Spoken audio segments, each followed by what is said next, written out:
Mr. Kawlath, what is the outlook of the machinery and equipment manufacturing industry for 2025?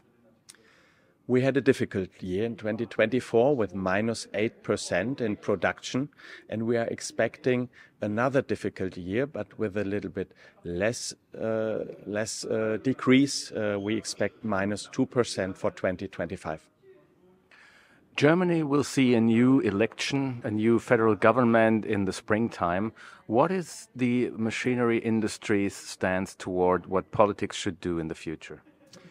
We need in Germany a stable government, and we need a stable government which will immediately act to promote growth and to foster growth in Germany by deregulation, by less tax burden for the companies, and by stability in its legislation.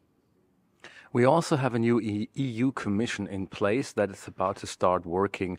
What are your expectations here? I'm very happy to hear that the new Commission has put industrial competitiveness as a #1 topic on its agenda. But as in Germany, we now have expectations and hopes that there will not only be talk and reports, but that we need action and that we see action in increasing our competitiveness.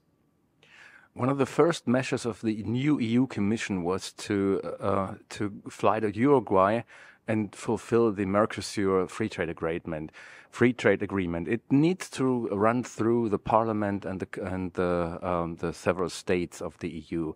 What are your expectations? Will it succeed? It has to succeed. We have no other chance. We see closing markets for exporting companies in the EU, and we need every chance to promote new markets. And Mercosur is the right step at the right time, and we need the finishing and the installment of this free trade agreement. Last not least, the new US President Donald Trump will take over the Oval Office in January, and many people are afraid that on the trade side of his politics there could be a lot of turbulences. Do you share this opinion? Fear is not a good consultant in politics.